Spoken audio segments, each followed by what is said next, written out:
জীব ও পরিবেশ একে অপরের সাথে ওতপ্রোতভাবে জড়িত। পরিবেশের উপর কোনো নেতিবাচক প্রভাব কিন্তু পরিবেশে থাকা সকল জলজ স্থলজ প্রাণীর উপর পড়ে। Life on earth survives through balance.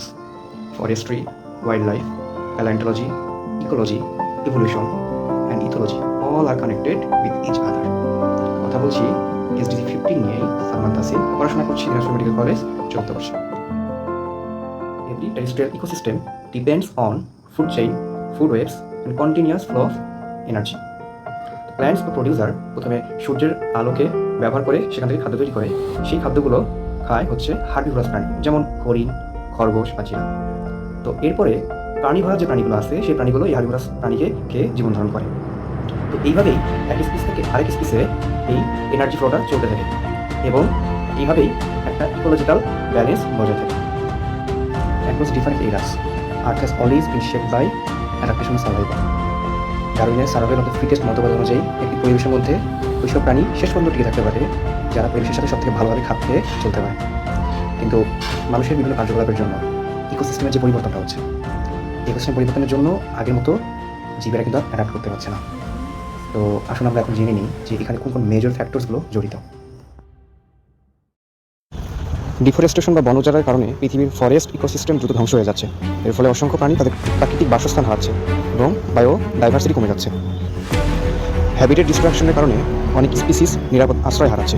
Urbanisation এবং ল্যান্ড ডিগ্রেডেশন ইকোসিস্টেমের স্ট্যাবিলিটি নষ্ট করছে। এনভায়রনমেন্টাল পলিউশন মাটি, পানি ও বায়ুর স্বাভাবিক কোয়ালিটি নষ্ট করছে। এটি ইকোসিস্টেমের ফুড চেইন এবং এনার্জি ফ্লো এর উপরও প্রভাব ফেলছে।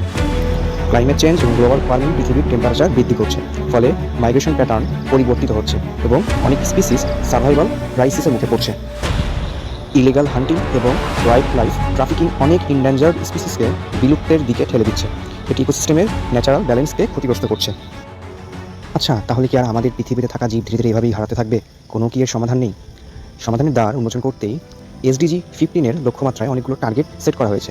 এগুলোর মধ্যে আছে বন উজাড় বন্ধ ও বন সংরক্ষণ, বায়োডাইভার্সিটি ও ইকোসিস্টেম রক্ষা, মরুকরণ ও ভূমিক্ষয় প্রতিরোধ, বন্য প্রাণী ও ইনডেঞ্জার্ড স্পিসিস সংরক্ষণ, অবৈধ শিকার ও ওয়াইল্ড লাইফ ট্রাফিকিং বন্ধ, ইনভেসিভ স্পিসিস নিয়ন্ত্রণ, ইকোলজিক্যাল ব্যালেন্স বজায় রাখা, ফুড চেইন ও ফুড ওয়েব রক্ষা, ক্লাইমেট চেঞ্জের প্রভাব মোকাবিলা, ক্ষতিগ্রস্ত ইকোসিস্টেম পুনরুদ্ধার, সাস্টেনেবল ল্যান্ড ইউজ নিশ্চিত করা, গ্লোবাল কনজারভেশন কোঅপারেশন বৃদ্ধি করা। আমি এই বিষয়ে কী কী করতে পারি? তো একজন মেডিকেল স্টুডেন্ট হিসাবে প্রায় অনেকের সাথেই যোগাযোগের এবং মেলামেশার সুযোগ হয়। তো ভালো একটা নেটওয়ার্কিং গড়ে ওঠে এবং স্বাস্থ্য সম্পর্কিত বিভিন্ন ক্যাম্পেইন বা প্রোগ্রাম করা হয়। তো আমার দিক থেকে এই নেটওয়ার্ক কাজে লাগিয়ে পরিবেশ সচেতনতামূলক ক্যাম্পেইন চালানো যেতে পারে। তো সেখানে বনায়ন পুনরুদ্ধার, গাছ লাগানো এবং অনাবাদী জমিগুলোতে ফসলের চাষাবাদ শুরু করার জন্য উদ্বুদ্ধ করা এবং উৎসাহিত করা যেতে পারে। তো এইভাবে আমি আমার নেটওয়ার্ককে কাজে লাগিয়ে আমার দিক থেকে আমি এসডিজি 15 নিয়ে কাজ হয়তো করতে পারবো ইনশাআল্লাহ। তো আরেকটি বিষয়, সেটা হচ্ছে জিরো অলিম্পিয়াডকে অনেক বেশি ধন্যবাদ। তারা আমাকে এই বিষয়ে কথা বলার জন্য সুযোগ করে দিয়েছে। তো সবাইকে ধন্যবাদ। আসসালামু আলাইকুম ওয়া রাহমাতুল্লাহ।